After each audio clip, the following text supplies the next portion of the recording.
Good afternoon. The date is April 16th, 2021. It's about 3:30 and we're in the Senate chambers of the Kansas State House in Topeka, Kansas. I'm Alan Conroy, a 40-year plus state employee with the majority of that time state service working in the Kansas Legislative Research Department, the central nonpartisan research and budget staff for the legislature. I'm currently with the Kansas Public Employees Retirement System. And today it's my pleasure to be interviewing Senator Ron Hein, who served 10 years in the legislature. He was first elected to the House in 1974, where he served one term, and then he ran successfully for the Senate and was elected to 2 terms here in this chamber. He left the legislature, I believe, to start lobbying and has operated a very successful lobbying firm since leaving the legislature in 1984. And he's currently a managing partner with the Hein Government Consulting Group. I will be conducting the interview on behalf of the Kansas Oral History Project Incorporated, a not-for-profit corporation created for the purpose of interviewing legislators.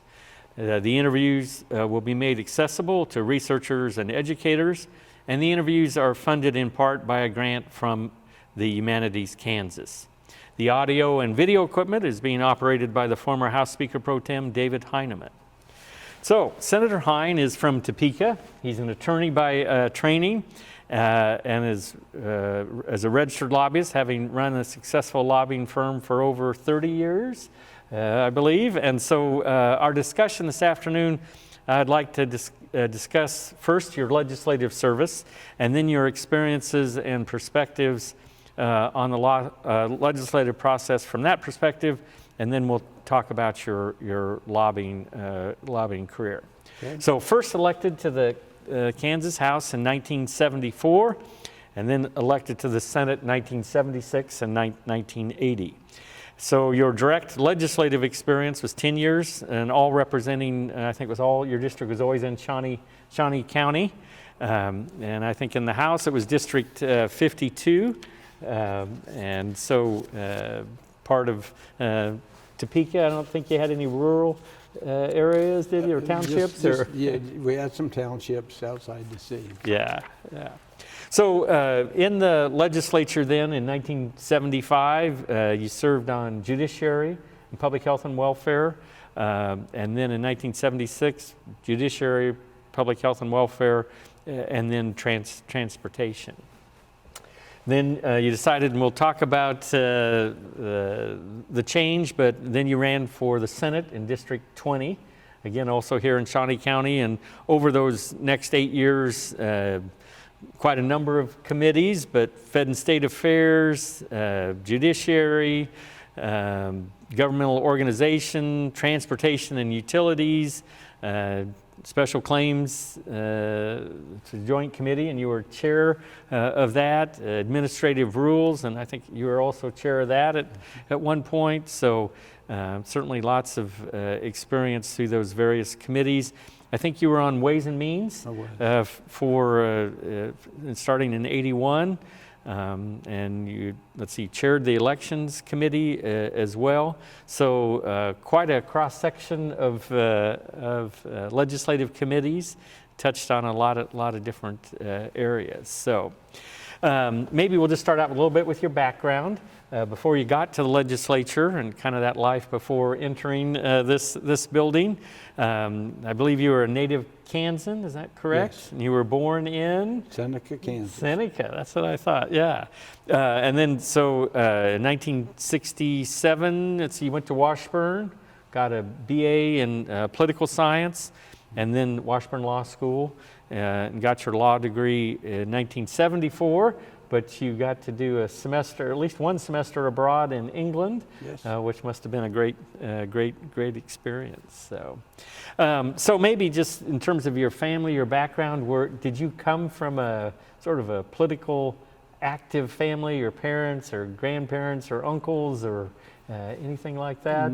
Not in my immediate family, but my great uncle, Czar Reed, was Speaker of the House in the U.S. Congress. Wow. So that was I probably didn't, I may have gotten some genes from that, but I don't know. And where was he from? Was he from here in Kansas? I actually don't know where he Oh, was from. uh-huh. I need to do my ancestry training here on that. Yeah, yeah.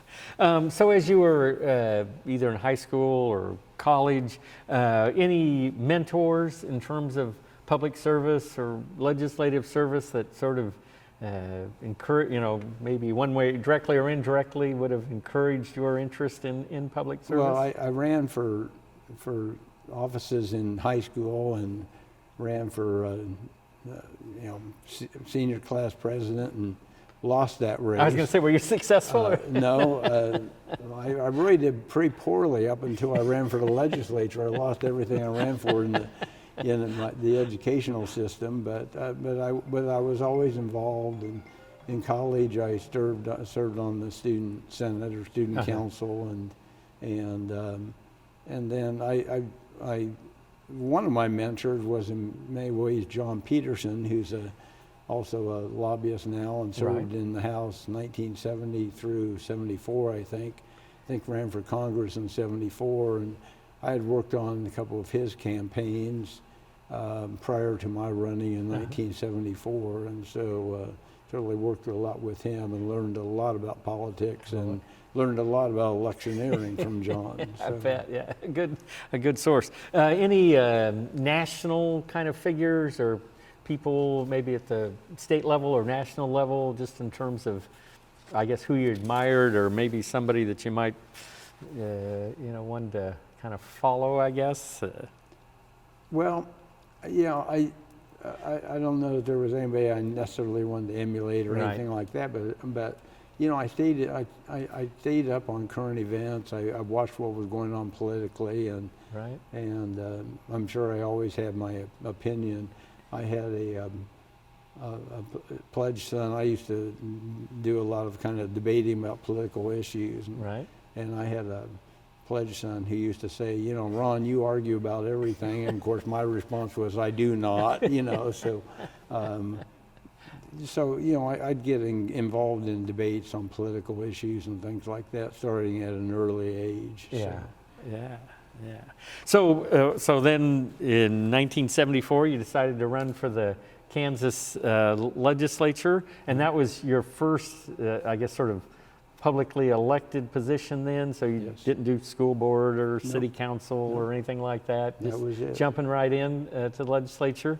And I noticed that primary in 1974, it was a 7-person primary, and some of the names, J.B. Littlejohn, Ken Carpenter, Melvin Neely, and others, but you were successful with 35% of the vote out of a 7-person election, so that's pretty good. So do you remember much about the, I guess, that first campaign? Did it go kind of as you had thought, or maybe John Peterson was giving you some suggestions? Or? Well, the 74 campaign was an interesting campaign because you mentioned I finished up my law school actually over in Uxbridge, England, just outside of London, at Brunel University over there.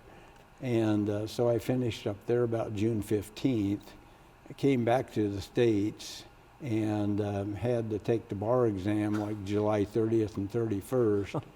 And I know a lot of my classmates remember that at the bar review, I'd be sitting there, signing my little hand card or, drop by to say hello, sorry I missed you, Ron Hein, and I'd be doing that instead of paying attention to the bar review.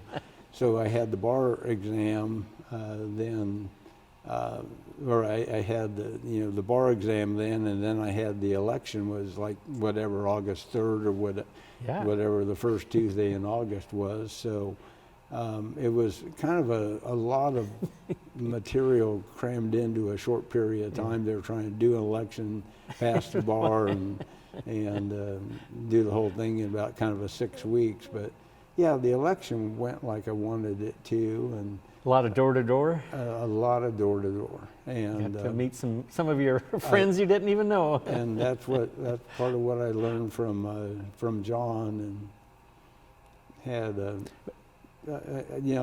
other thing that I guess I'll point out, that I don't know if you can do this nowadays with the mass mailings and stuff like that, but every piece of literature I put out, and I'd put out 3 pieces during a campaign, and I'd put them out door to door, but I'd have volunteers or whatever help me put these out door to door. But every piece of literature I put out had a picture of me walking door to door. Oh. So when somebody got this brochure at their house, they thought I had brought it by. And so, you know. Yeah, a big campaign budget? I had none. I had no money. So I don't know, the state party or any no, associations then? Maybe there wasn't much of that then. Actually, the state party was supporting J.B. Littlejohn for the seat, and a wonderful man. And I beat him, and he came back later and served in the House. Right. But the 7-way race, it was really kind of between Mel Neely, who was head of the KNEA at that time, and J.B. Littlejohn and me. It was really more of a three-way race, but there were 7 individuals in the race. Yeah. So wow, yeah, but, and I noticed I mimeographed a lot of my brochures. Oh, did you? I actually did. Most people watching today won't know what a mimeograph is. So. Well, it must have worked because you got elected. Go look it up on Wikipedia. I noticed in 1974, of course, there were a total of 10 constitutional amendments, 5 at the primary, 5 at the general election on all kinds of things, you know, from bingo to oath of office to the state printer, powers of the State Board of Education. Did those, I mean, I guess, was that a issue, or were people, I guess maybe as you went door to door or in any discussions or? You know, Alan, that's the first time I've ever heard that. And I was so busy campaigning, I didn't even realize that was the case. Yeah. But I don't remember people really talking about the constitutional issues. Yeah. But, I just wondered if that might have generated maybe some of the turnout, because maybe some people were, you know, for or against it and wanted to go vote. But as it turns out, 9 of the 10 passed. And of course, the one that didn't pass related to the powers of the State Board of Education. I wasn't aware of that. Yeah. I'll have to go back and relook at my history. Yeah. So then in 1976, you decided to run for the Senate. And I guess, and Bob's story, now is that when the Senate, was that changing from 2 years to 4 years? Or was it was already 4 years, but they changed from where it used to be. We had 3 senators in Shawnee County, right? Because of the Constitution, they ran for the whole county, and then they, with the, I think it was Baker versus Carr decision, that they had to have an actual district. So that had already been done before then. I can't remember what year. Yeah, and that one, I mean, you got 60% of the vote. When you ran for that Senate seat, he got 32%, and so anyway, that was certainly a successful. and I'd like to talk about that race. Yes, please do. Because before I ran, I kind of made a list of people I wanted to call, and I don't remember exactly what number I started out with, but quite a few. I think I had 50 more people that I wanted to talk to about whether I should run. Right. And then, you know, I would call somebody and they'd give me their feedback, and they'd say, well, have you talked to so-and-so? Oh. So I'd add that name to my list, and I eventually came up with about 100 people. And almost to a 1, the 100 people said, you can't win, you can't win, don't do it, don't run. Yeah. But I ran, and I'll cite you one particular case of somebody who told me, he said, I really don't think you can win, but I will tell you, I'll vote for you. Yeah. And, he just, a lot, in fact, a lot of them were just saying that, but this one in particular was, I've got a job with the state that's involved with the Department of Transportation. Bob Story's chairman of the Transportation Committee, and Sure. So, you know, I will put up a Bob Story yard sign, I'll have a Bob Story bumper sticker, but I'll vote for you. But I'll vote Now, for you. I don't know if he ever voted for me or not. He Yeah. could have just been telling me that. Right, yeah. But the message I got was even that we don't think you can win, but if you run, I'll support They'll you. support you, yeah. And so I said, well, okay, so let's go for it. Yeah.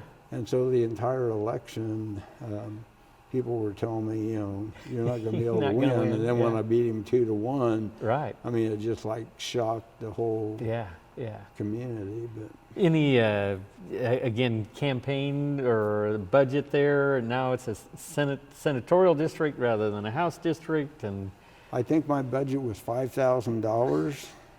And of course, that's in 76 was it? $76. Yeah. But I think his budget was well over $20,000. I think he outspent me 4-1. Yeah. But I did a lot of work and worked hard and did door to A door. lot of door to door again, huh? And I had a lot of yard signs. Yeah. Yeah. Yeah. And then in the general election, you beat Dan Likens. In that was 68% of the vote, so certainly successful there. And then and another great guy, and that was a really great, clean campaign. was it? Yeah. Just, you remember any of the issues, or was it just general who could serve them you know, better? Yeah, at kind of local level, there are issues that get involved, but you know, a lot of it is just getting to know people and a sense for them. Yeah.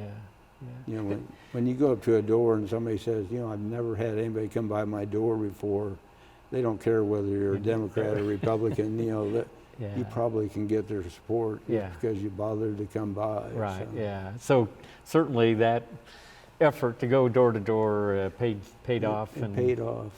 And I think it seems like a lot of, I guess, Kansans sort of expect that out of their potential elected officials, that they will make that effort. Certainly at the local level, yeah. Yeah. I mean, you can't do that Right, running yeah. for Congress or Right, yeah. U.S. Senator or something Sure. like that. Yeah. Although you can do some, you know, targeted. Right. Yeah.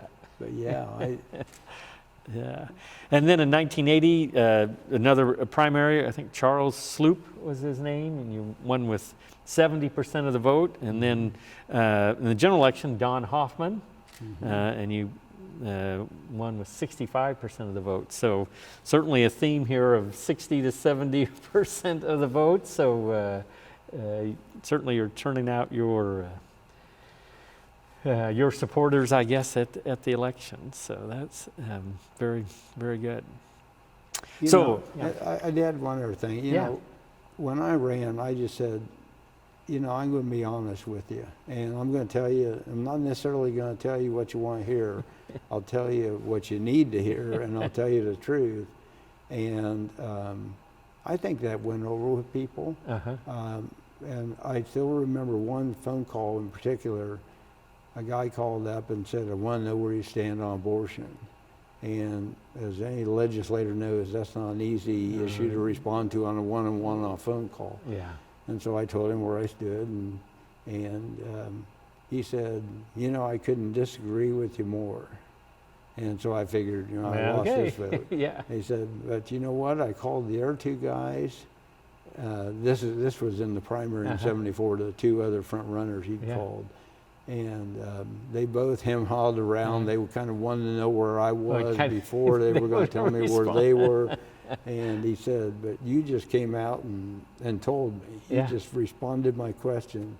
And although I disagree with you on this issue, if you're going to be that honest with me, I'll vote for you. Wow. And again, I don't know whether he ever did. But to me, if he was being truthful, then you know, it meant a lot to me. And I think a lot of people are that way. Just want to know. They can handle honesty. Yeah. You know, they just don't want to be deceived. They don't want to be lied to. Yeah.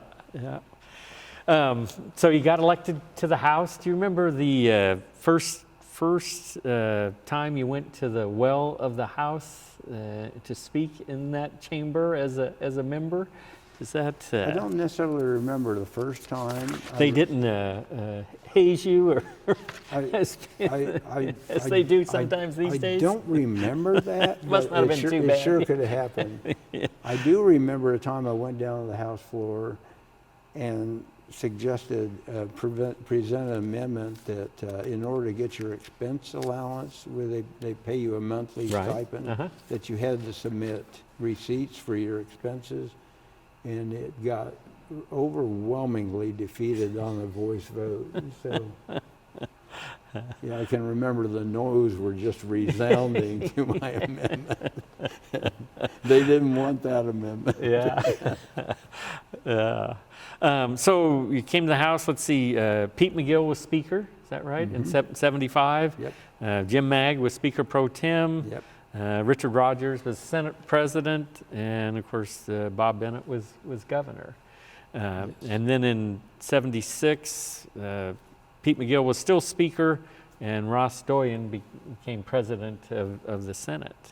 But then in 1977, then of course John Carlin was elected, and so you had a Democrat governor to work with, and I'm sorry, 77 he became Speaker. Yeah. And then so he was Speaker, Slattery was Speaker Pro Tem, Pat Hurley was Majority Leader, Wendell Lady was then the Minority Leader, and then Ross Doyen, of course, was still Senate President with Talkington as Vice President, Norman Garr as Majority Leader, and then Jack Steininger as the Minority Leader. So let me tell you a little bit. Yeah, tell me about those leaders. About that the transition, maybe. Yeah. So I was thinking about running for state senate, as we've discussed already, and I was actually working with a group that was trying to support Wendell Lady to run against Speaker Pete McGill. And it started out as a group of 4 individuals. I think I was the 5th brought on board. Started out by former legislators R.H. Miller, Sandy Duncan, Joe Hoagland, and I'm trying to remember who the 4th was. Could have been Richard Walker, names from the past. And they invited me to participate. And so we'd had this group, and we used to meet every week at a local restaurant, and then eventually we'd oftentimes meet at my place, my apartment, and so we were going to run Wendell as Speaker. So I wanted to run for the Senate, and so everybody's telling me, wait a minute, if you'll stay in the House, you can probably chair a committee, and we'll take over the House, we'll control the House, and we'll elect Wendell as Speaker, and life will be good.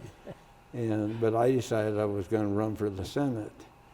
Well, so what happened was the Democrats won control of the House, so the Republicans were in the minority. So I wouldn't have gotten any kind of a committee chairmanship in the House if I'd stayed. And when I went to the Senate, they appointed me chairman of both the Joint Committee on Rules and Regulations and the Committee on Special Claims, which are joint committees. Right. So the chairman of the committee alternates back and forth between the House and the Senate. So I actually ended up chairing 2 committees because I ran for the Senate, where I wouldn't have chaired a committee at all if I'd have stayed in the House. And Wendell Lady ended up being elected Minority Leader. And your cameraman, Dave Heineman, may have been the other 4th name I was looking for, because he was a part of that group. And as I recall, we called it Yellow. But it was like young, energetic legislators laying in wait or something. But that doesn't spell yellow, so I'm not certain. I'll have to ask David later to come in and edit this and tell me what the real name of that group was. So were you on sort of thin ice to be able to, I guess, even talk about or plan potentially taking on the incumbent Speaker at the time? I know that the speaker became aware of this group of young Turks that were in the House, that they weren't, acting according to the way the leadership would like at that time. And so R.H. Miller, who was really good at catching stuff and tracking stuff down, became aware of a kind of I'll call it an enemies list or a blacklist of people who weren't going to be able to get any good, their bills probably wouldn't run and that sort of thing. And, my name was on it along with Dave Heinemann's and a lot of other names were on it. And, but we made that public. And so the speaker, in order How'd that go over? Well, I had requested creation of a committee to study the process that we do rules and regulations in Kansas, because I became aware of the way they do it in Ohio. The way that we were doing it in Kansas was they bring the regulations to standing committees, and they bring in a stack of these regulations 1.5 feet tall. Standing committees never had time to read them, and so as a result, they weren't being looked at by the legislature. So I suggested that we create an interim committee to look at that process. And this was right about the time of this kind of enemies list having been created. Well, the speaker, once it was made public, he had turned down my request for creating this legislative interim committee. Right. And he changed his mind and he decided to appoint the interim committee, and he put all these people who were on the list on the committee. And it was chaired by Senator John Vermillion at the time, and a bunch of these young Turks. Then I was one of them. And the net result of that interim committee was the creation of the Joint Committee on Administrative Rules and Regulations, which to this day reviews rules and regulations and has a means where the legislature can give oversight to what the executive branch and the agencies are doing. So that's how that got created. Wow, that is interesting. I guess maybe backtracking a little bit. So you got elected to the House. Did you have an early conversation with the leadership of the House? So this is even before the first day of the session. Did they visit with you about kind of what a freshman's supposed to do or not do? Or? I had just mentioned earlier to Joan Wagner that prior to the first day of session, I was invited to a reception over at the Ramada Inn with Speaker Pete McGill, Judiciary Chairman John Hayes, I think George Van Weber, forgetting his nickname now, was there. Tom Van Weber, I think it was George T, and he was there. And I'm kind of like, well, why am I here? And at some point in the evening, I think it was John Hayes kind of came up and put his arm around me and said, now we're going to have a vote on the first day, and it's this issue, and here's how you're going to vote. And I mean, keep in mind, I'm 24 years old, but on the other hand, I'm like, I got elected in this seat. This is my district, and my people sent me up here to do what they want me to do. And if we're a republic where I'm supposed to do what I think is in the best interests of my district. We are not a democracy, we're a republic.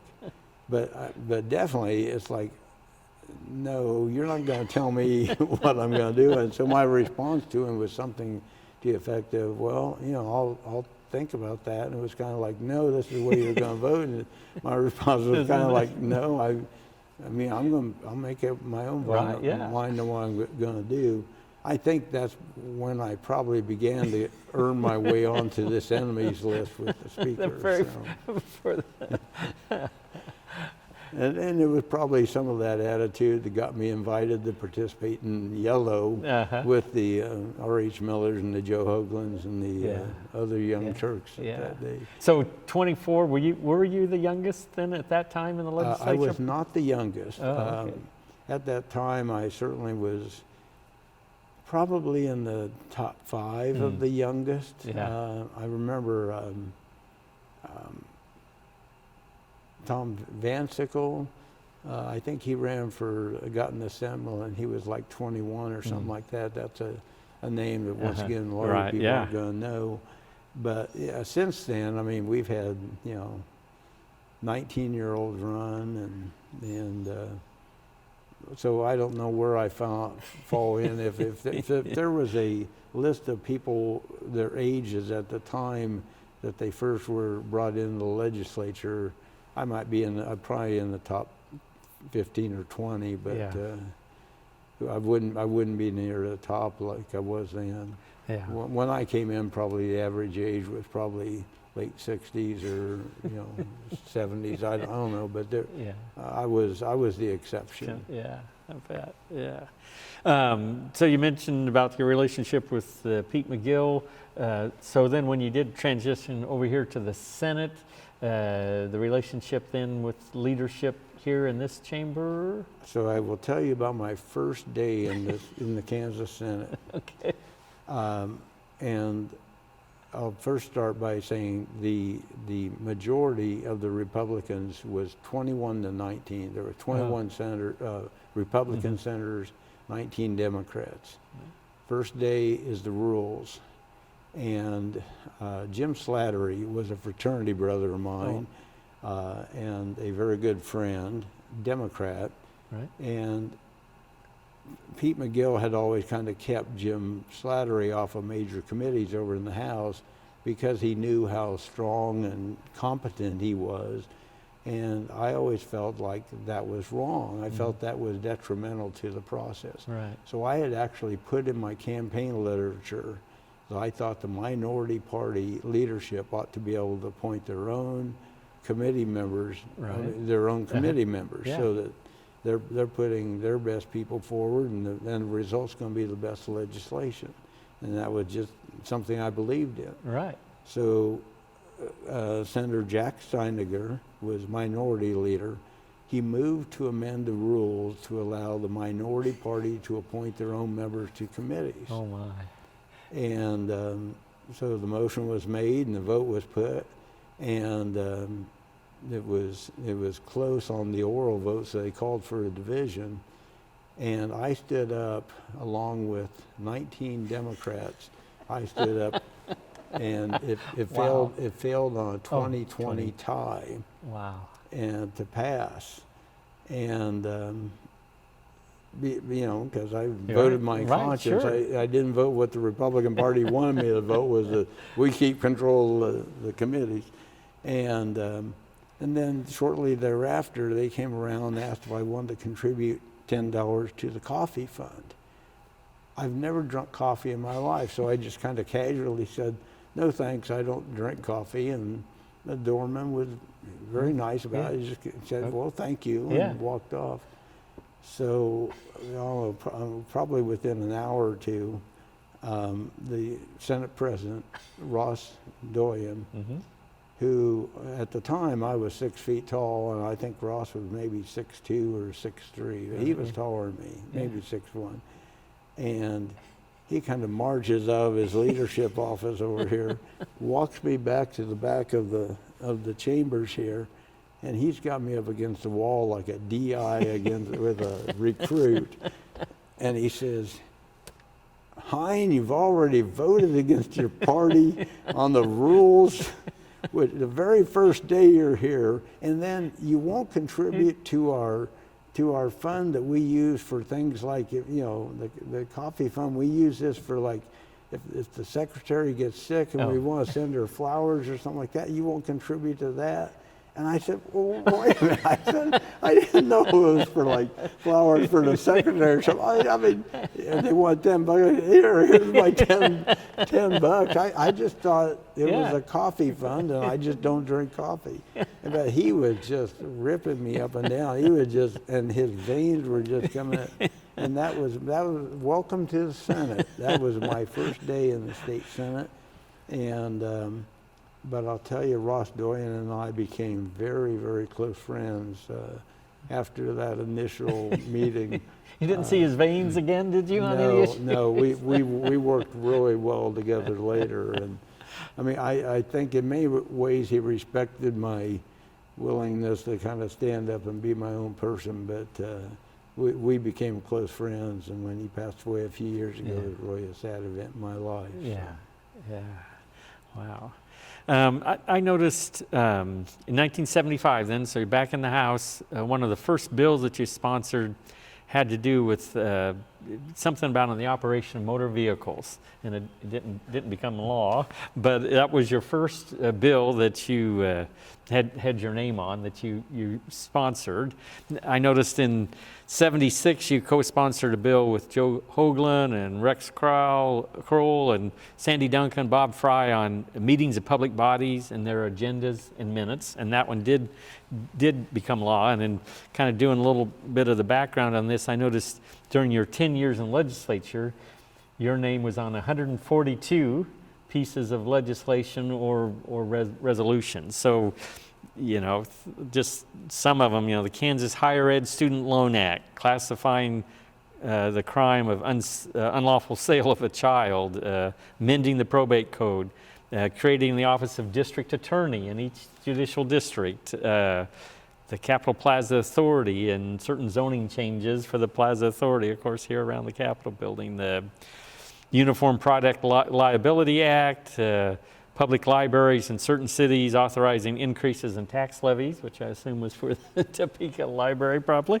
the timing of primary elections, act concerning watercraft requiring federal certification and inspection, an act concerning manufactured homes, funding for the regents, child safety seat requirement, and I think that was one of your pieces that legislation that you were involved in, and ultimately, of course, it was successful, and of course, child safety seats is a requirement of the law, and do that. So certainly lots of different issues through those 10 years.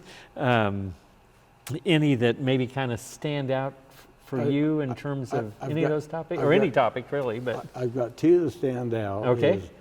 Is one of them was to allow, that I remember on the motor vehicles, was to allow the left turn on red at the intersection of two one-way streets to the left. Yes, thank you. And I'll tell you, you talk about a non-important issue for the vast majority of the world, but you know, because there just aren't that many intersections. Right. But that was my legislation for those people who in Topeka, Kansas, between Washburn Lane and Huntoon and 12th Street, are able to turn left turn now, where that series of one-way streets, or a lot of other places where there's one-way streets. But that certainly didn't move the needle of the world very much. But the other one I want to talk about is the higher education loan program. Yes.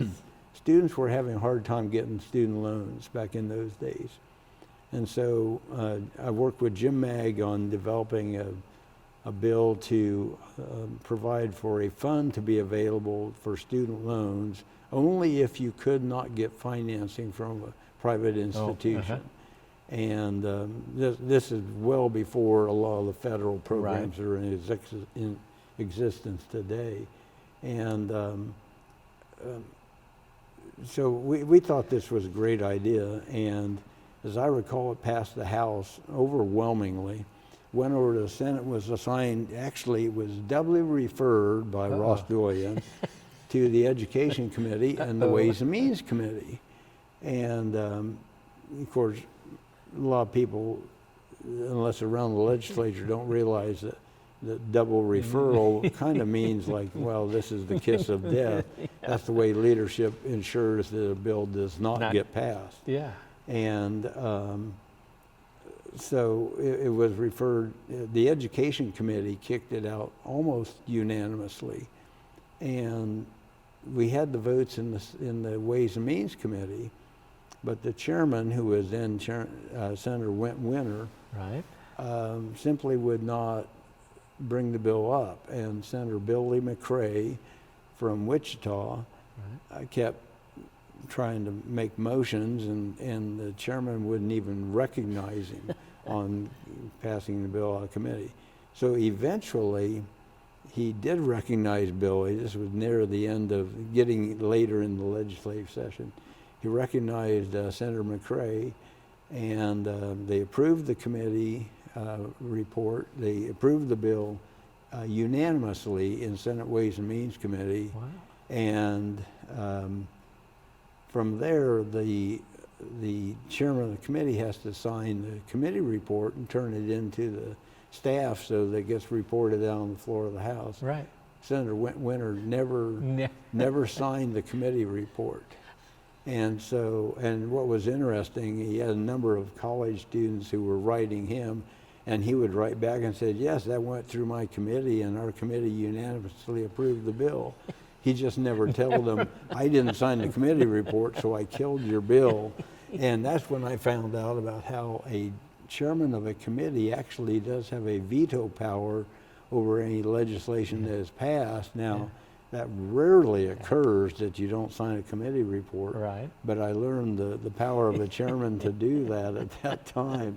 And what's interesting is the whole peanut behind the story was, and I'm sorry I've forgotten who was head of the Board of Regents at the time, but he was getting ready to retire, and he just did not think he could take on doing a new project to set up a higher education loan program his last year before he retired. So he came over to Ross Doyen and just asked that bill not be killed.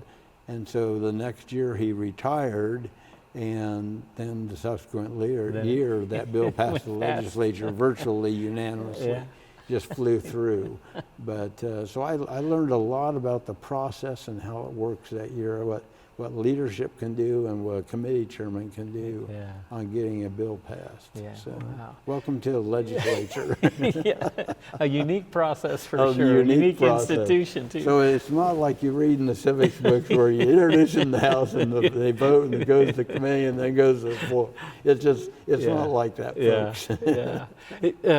Again, particularly in your time in the legislature, then, I mean, we talked about Doyen and Pete McGill, but just in terms of any legislators that you thought, whether in leadership or maybe not, that were really effective and I guess were good for the process or the institution, any that come to mind or anything? Yeah, but so many, I mean, almost too many to name. You know, one thing I will say about the Kansas legislature, and I've seen some others in the office, and my son Derek Hein, who also does lobbying today, he worked with a national group setting up lobbyists around the country, and he's seen a lot of state legislatures in action. And I've had some great conversations with him about how Kansas works versus some of those other states. And Kansas has a large number of people who just are truly, genuinely concerned about the process and about the people that they're representing. Right. That doesn't mean they agree on everything, because yeah. you have people that come from very liberal areas of the state, and you have some from very conservative areas of the state, and you know, pro-labor, pro-management. I mean, so you got a lot of differences, but they all bring their own perspective into the process, and genuinely, with very, very few exceptions. I mean, that you could do on one hand. I think over the years, the people are just really good quality. They're there for the right reasons, and they're not there for their own personal aggrandizement or anything like that. Yeah. So you'd put President Doyen then in as an effective leader? He'd certainly be there. That's good. Over those 10 years that you were in the legislature, did you notice any sort of institutional changes? And I guess maybe some of them were maybe brought on by you and your young colleagues, but I guess was the institution changing during that time from when you first came into the House to when you left the Senate? Any kind of institutional changes or process changes, maybe, I don't know, more open or more member involvement or? Well, there are certainly changes. I'm not certain I could identify any that occurred within the 10-year period Right. that I served. But this is, I think, my 47th year around the Capitol. And in those 47 years, I've seen a lot of changes. And some of them for the better, some of them for the worse. I think for the better is that, like when I came into the legislature, it was more predominantly male, very few females, very few young people. There were ethnic minorities. There were very few at the time. There were some, but very few. And so I think we've certainly become more diverse over the years. What I've also seen occur is that we used to have more lawyers. And although most people would think that that's good, that we have fewer lawyers today than we did then, in my opinion, it's really been detrimental to the process, because what people fail to realize is that lawyers bring a perspective of being very analytical about what's going on. And generally, lawyers, I mean, they're just as diverse as the population itself. I mean, you have more liberal lawyers, you have, you know, pro personal injury lawyers, and you got lawyers representing banks and corporations and business interests. And so you get a lot of different perspectives from lawyers, but they bring an analytical process to the legislative process that I always thought was favorable. And I think, I mean, today you don't even have enough lawyers to staff the Judiciary Committee. And that's sad that you have, you know, unfortunately, you know, lay people making a lot of decisions about, you know, judicial issues like codes of civil procedure and stuff like that. But I've seen those changes over the years. But the other thing that's occurred over the years, in my opinion, is that we've become more political, and we've become more of a, you know, let's get our clique into our little room and take our perspective. And you know, when I first came up here, everybody went to the legislative functions. There was, in fact, previous to me, again, with your camera operator, Dave Heineman, doing your video here, Dave would be able to talk about the days when they met over at the Jayhawk Hotel, and everybody was just up there, and your politics didn't really matter a lot, and everybody got to know each other as friends and everything. And some of my closest friends were people that I disagreed with so strongly. And I remember one in particular, Senator Paul Feliciano. I mean, he grew up in Brooklyn. He represented a liberal area in Wichita, Kansas, and very, very liberal philosophically from me. And I mean, I represent, you know, a predominantly, you know, upper income kind of, you know, demographically different district from his that I represent in Shawnee County. And yet I remember him more than anybody else the day I announced my retirement from the Senate. And all the other senators came up and congratulated me or thanked me. And Paul comes up with tears in his eyes. And we had just become such close friends over the years, despite the fact we disagreed ideologically on a lot of issues. And today, it just, more so at the national level. Fortunately, Kansans, we still treat each other with a lot of respect and civility, but it's just the polarization between Democrats and Republicans and liberals and conservatives. It has gotten, you know, unhealthy, in my opinion. And I do thank God that I'm in Kansas, because it's not as bad as it is at the national level. Oh my goodness! What I see occurring at the national level just kind of makes me sick to my stomach to see it's almost just hatred and anger of, you know, certain politicians and and philosophies. So. Yep, that's right. You'd mentioned, I'll just share with you, there's a required question we ask all of our people that we interviewed, and it's about personal identity question. And so I'll just read this, and you can respond, of course, however you would like. But Personal identity is loosely defined as gender, age, race, class, sexual or gender orientation, marital status. Did you ever experience times during your term in the legislature when you believe your personal identity influenced your ability to pass policy, work with fellow legislators, or provide constituent services? Were you ever given committee assignments or tasks that you believe were functions of your personal identity? And maybe, I don't know if... I think my response would be at the time, no. I mean, obviously I was much younger than Right. everybody else, but on the other hand, I found that, you know, if you could speak intelligently with somebody that's 40, 50, 60 years older than you and earn their respect, that there wasn't any problem whatsoever. And some of my closest friends were diametrically older than me. I mean, former Representative John Bauer and I were just, you know, he was probably 60 years my senior Yeah. when I came in the legislature, and we just got along great. So Yeah. I didn't ever experience that, but I'm certain that might not be the case with everybody. But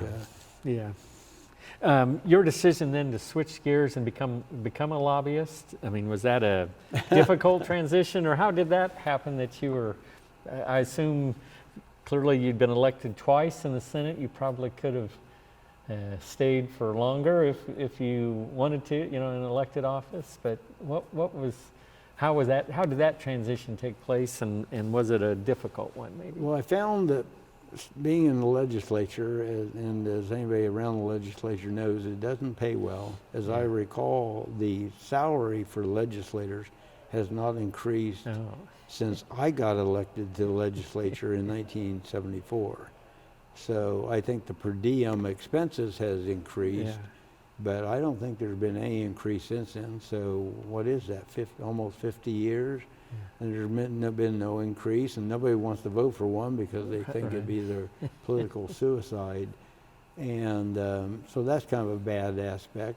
It's really difficult to be able to afford to run and serve unless you're either independently wealthy or you know, whatever, or have a spouse that supports you. But you know, I was watching the income of everybody I graduated from law school go up dramatically while my income was not, and so I decided to get out of the legislature and just go back and practice law. I don't know that I made a conscious decision to become a lobbyist, but I got a call from a gentleman by the name of the first call wasn't from him, but it was a call to represent T. Boone Pickens and Mesa Petroleum, and this was before I even got out of the legislature, and asked if I would do their lobbying. And I had apparently been referred to him by several people who'd seen me in the legislature over the years. And so I had the opportunity to meet with him. He was a multi-billionaire from, at the time, Amarillo, Texas. And pretty colorful individual, was he? And what? Pretty interesting individual, or just one of the greatest people you could ever meet. He worked with, you know, presidents. He, you know, did a lot for Ronald Reagan's campaign and a number of other campaigns. He was known on Wall Street. He knew all these corporate CEOs. But he was the kind of guy, I remember he gave a speech down Wichita, and before the speech, a young 12 or 13-year-old kid came up to him. He wanted him to autograph his baseball. And Boone talked to this kid for 15, 20 minutes. And afterwards, he came over and he related to me about this kid and what position he played on his baseball team, and you know, for the 15, 20 minutes, he was engaged with this young man. Yes. He was focused on this young man. Right. I mean, all the corporate icons, all the presidents, all the senators he dabbled with and went to the Hill to try and lobby on things. were not in his mind at all. When he talked to you, he was focused on you. Wow. And, you know, I see a lot of politicians who they'll be talking to you, and meanwhile they're looking around the room and see, who do I need to see and who do I need to talk to? And he was not that way. And he was just genuine. And, Wow. you know, that's what made him a class act. And he passed away just a couple of years ago after a couple of strokes, and tremendous loss to the country, in my opinion. Yeah. Well, that'd be a great first client to have. Oh my He goodness. was a great first client, and I didn't have to worry about being paid. And what's interesting is he hired me 5 years before he thought he was going to have an issue in competition with what was then, I think, KPNL. It's now Westar, Right. or now Evergy. Yeah. But you know, he hired me in 1974 because he thought he was going to have a dispute in 1979. Yeah. And that's the way he did things. Yeah, he thought ahead and planned ahead. Yeah. So I guess in terms of public policy, say, of course, elected official, longtime lobbyist, is one more effective than the other in terms of charting that public policy, or trying to, I guess, influence or modify it, change it? Yeah, what's interesting is I've actually found I've been able to be more successful getting legislation passed as a lobbyist than I was as a legislator. I mean, I wasn't aware I'd co-sponsored 142 bills until you told me that today. You know, what I remembered is the left-hand turn on red. And I remembered that was not a earth-shattering legislation. But, you know, so as a lobbyist, I mean, we did the instant bingo amendment to Kansas Constitution and got that approved, and, you know, been able to influence a lot of other pieces of legislation meritoriously, not because of just, you know, I know people's perception of lobbying is probably pretty negative, but it's a really valuable part of the process for legislators.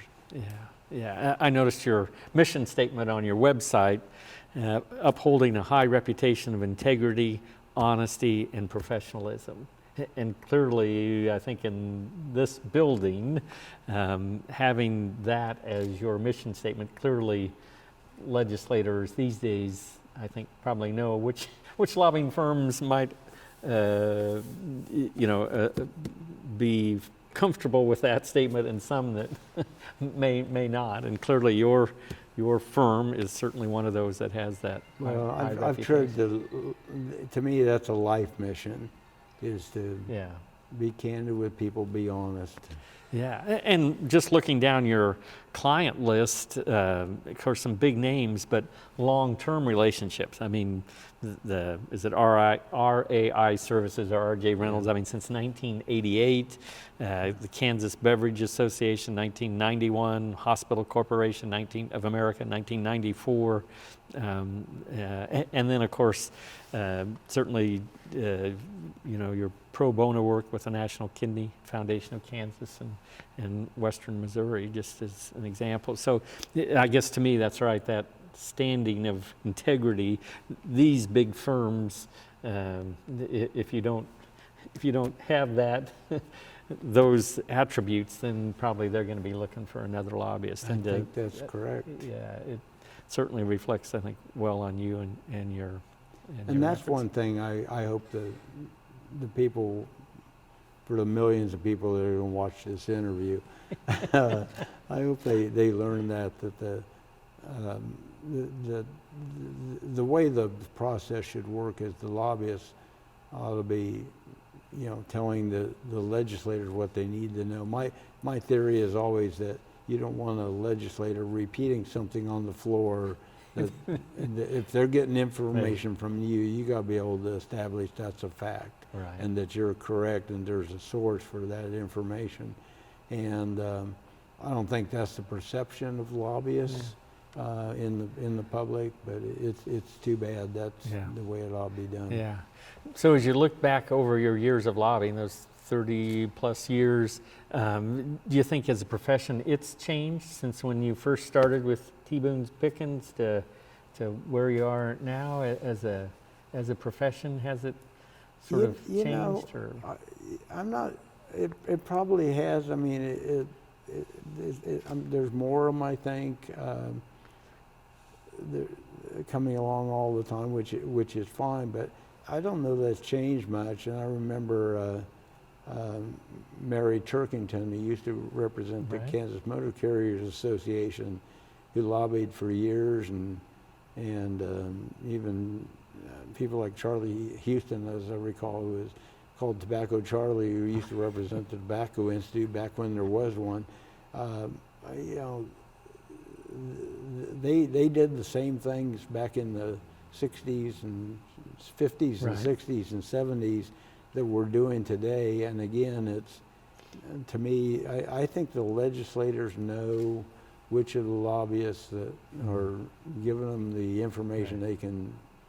they can rely Rely on, upon. yeah. So, Yeah. and you know, if you steer them, I remember one lobbyist who isn't lobbying anymore, and partially because he gave kind of some bad information, and once you give bad information, you're kind of tainted. Yeah.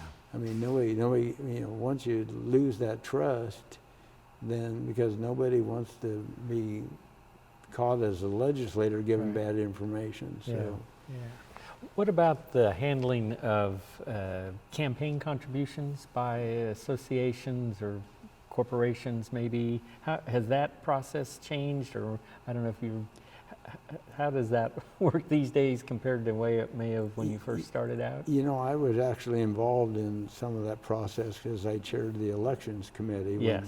back when some of those things were being formed. And in fact, I remember, although I'd supported him for speaker, Wendell Lady, he and I ended up kind of going crossways because the Senate and the House had a little bit different vision as to how governmental ethics ought to be handled in those days.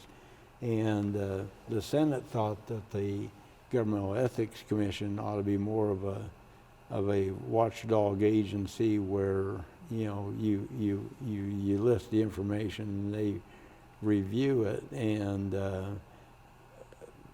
you know, I think the House wanted a little more direct involvement and greater detail in what was being reporting. And so I mean, like, for example, we still file lobbyist expenditure reports today. Right. And you have to report every gift.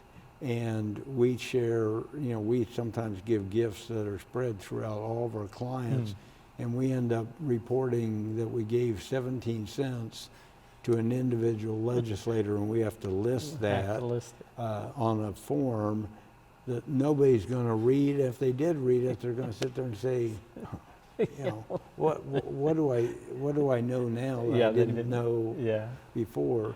And so to me, I think there's a lot of over-reporting on the governmental ethics. You know, the people who are doing the process correctly and are abiding by the rules, they spend a lot of time doing burdensome work, and then the people who are disregarding the rules probably aren't even filling out the forms correctly anyway. I mean, once again, it's like the crooks aren't following the laws that you have anyway. So if somebody is going to abuse the process, they're not going to report it. They're not going to sit there and violate and give a $10,000 bribe to a legislator and then and hide that and then report it on their governmental ethics report. It's just not going to happen. Sure. So. If somebody was thinking about either one, running for the legislature or becoming a lobbyist, what advice would you give maybe that 24-year-old, maybe coming out of law school?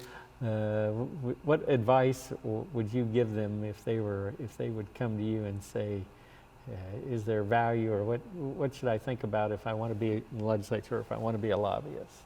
Well, let's start with if they want to be a legislator.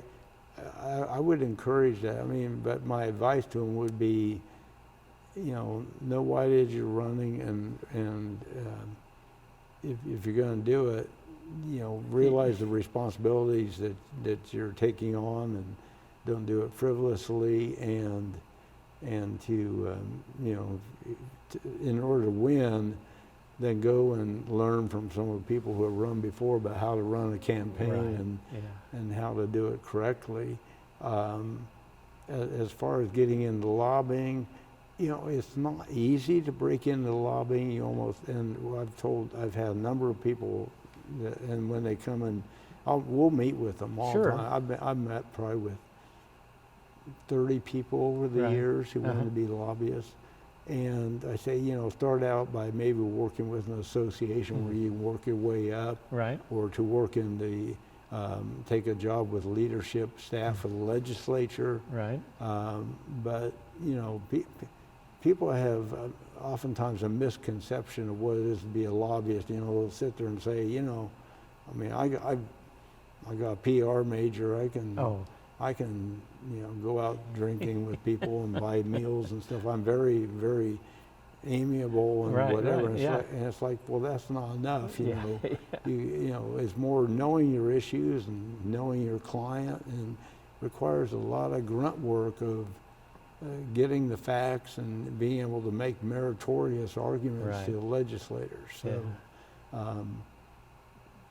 I sit down with, you don't have time for me to go through what I go through in an hour interview with some of these young people that come along, but if you can get into the business, it's a great business to be in. And it can be a good career. Well, anything else maybe that you'd like to add, or anything that maybe I haven't brought up, or something you'd like to share for the record? Any thoughts or observations? I've had some great stories over the years, and now I wish I could remember like some of them. We should have done this interview probably when I was a little younger, and I remembered all these stories from 40 years ago. But no, I think you've done it. First of all, Alan, I'm really impressed that you told me more about myself than I think I realized. Like I said, I didn't realize about the 10 constitutional amendments and the 142 bills, so you've educated me today. I appreciate that. It's my good research training, I think. So, yeah. Well, then, thank you very much for your time and contributing to the Oral History Project. And so this information, as you know, will now be available for educators or researchers going forward as they study the legislative process and public policy in Kansas. So thanks for your contributions, both as an elected official and for what you do as a lobbyist, and your time today. So thank you very much. If I could also make a comment. Sure. I haven't been aware of this process that you have here, and I commend Joan Wagner and you, Alan, and David Heineman. You guys are all volunteers to this. This is a very worthy cause of preserving some of these stories and history for the future. So I really give my kudos to all of you for what you've accomplished putting this together. So thank you for the opportunity to participate. Well, thank you. We're glad you're here. Glad you're part of it. So.